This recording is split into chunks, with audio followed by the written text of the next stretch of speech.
توجہ فرمائی.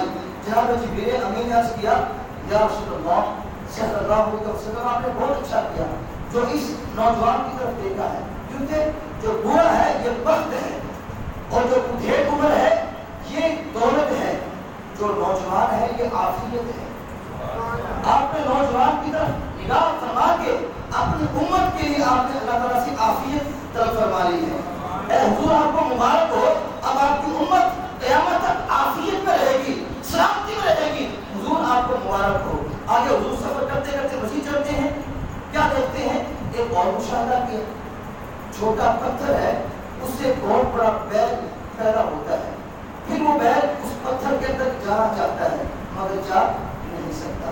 فرمایا جبریل یہ کیا ماجرا ہے، یہ کون سی مخلوق ہے، یہ کیا چکر ہے؟ عرض کیا حضور یہ وہی ہے چھوٹا منہ بڑی بات. اس لیے تو کہتے ہیں کہ بات کو توڑ توڑ کے بولو، سوچ سوچ کے بولو، جو منہ میں آئے وہ نہ بول دیا کرو. کہا حضور یہ چھوٹا منہ بڑی بات ہے. کہا آدمی بڑی بات تو کر لیتا ہے چھوٹے منہ سے مگر پھر بعد میں شرمندہ ہوتا ہے، پھر وہ اس بات کو رکانے میں قادر نہیں ہے، قدرت نہیں رکھتا. تو اس لیے ہمیں چاہیے جب بھی کوئی لفظ بولے اس کو توڑ کے اور سمجھ اور سوچ کے بولے. اب آگے حضور کا گزر ہوا. حضور نے دیکھا تو جو ہے حضور کا گزر ہوا.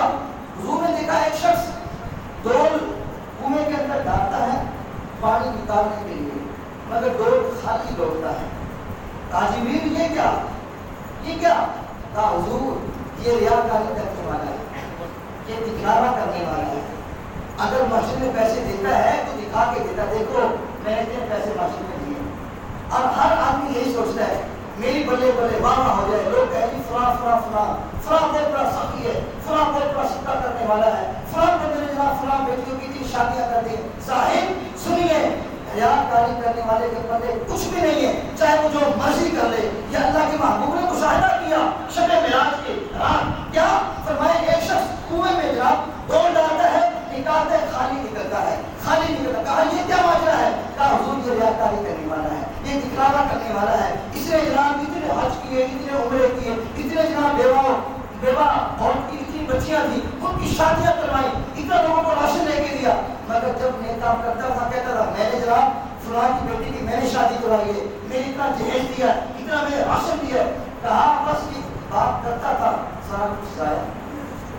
کہا اس نے مشقت ضرور کی ہے، محنت ضرور کی ہے مگر قیامت کے دن اس کے دامن میں کچھ بھی نہیں آئے گا. اس لیے جب نیکی کرو کسی کو پتہ بھی نہ چلے کہ جناب فلاں نے یہ کام کیا ہے. چھپ کے جو کام کرنے کا مزہ نہ یاد، وہ ظاہری طور پہ کرنے کا لطف نہیں ہے. ہاں ایک بات ہے، اعلانیہ طور پہ آپ وہ کام کریں جس میں کسی غریب کا فائدہ ہو جائے. میں اگر فلاں کو غریب بندے کو دوں گا، میں اگر اعلان کر دوں گا تو لوگ میری دیکھا دیکھی اس غریب کو اور راشن دیں گے، اس کی خدمت کر دیں گے. تو یہ تو ایک نیک نیتی ہے نا.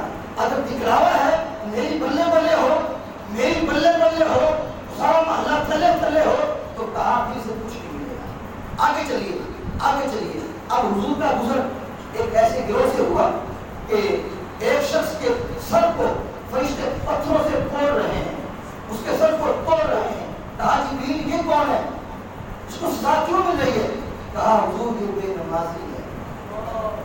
کہا ادھر میرے گھر سے بلاوا آتا تھا حی علی الصلاۃ حی علی الفلاح. یہ شخص تکیے میں سر رکھ کے سویا رہتا تھا. کہا اس کا سر اس لیے توڑا جا رہا ہے کہ تو کیوں سوتا تھا اور میرے گھر سے بلاوا آ گیا ہے حی علی الصلاۃ اور نماز کی طرف. کوئی بھی نہ سویا ہو، اٹھ اللہ کے گھر کی طرف چل. کہا حضور یہ بے نمازی ہے جو اذان کو سنتا تھا مگر نماز پڑھنے کے لیے آتا نہیں تھا، اسے قیامت تک یہی سزا ملتی رہے گی. اللہ اکبر. اب ایک شخص ایک گروہ اور آیا، ایک گروہ حضور کے سامنے اور آیا. کیسا گروہ ہے؟ اس کے سامنے ایک طرف خوشبودار اور بڑا ذائقے دار گوشت پکا ہوا ہے، رکھا ہوا ہے، اور ایک طرف بدبودار اور کچا گوشت رکھا ہوا ہے. وہ آدمی بدبودار گوشت کھاتا ہے، کچا گوشت کھاتا ہے، جو پکا ہوا خوشبودار وہ نہیں کھاتا. کہا جبریل یہ کون ہے؟ کہا یہ زانی ہے، یہ زنا کرنے والا بدبخت ہے. کہا اس کی بات بیوی تھی، بڑی حسینہ تھی، بڑی جمیلہ تھی، یہ اپنی بیوی کے پاس نہیں سوتا تھا، یہ کم وقت عورتوں کے پاس جاتا تھا، نامحرم عورتوں کے پاس جا کے راتیں گزارتا تھا۔ کہا حضور یہ وہ بدبخت ہے جو گند کھا رہا ہے، اچھا نہیں کھاتا، جب رب نے اس کو حلال بیوی جو دی ہے اس کے پاس نہیں سوتا، مگر دائیں بائیں جا کے کیوں مار رہا ہے؟ کہا یہ وہ بدبخت زانی ہے جو دو نمبر کام کرنے والا ہے۔ پھر حضور کا آگے گزر ہوا۔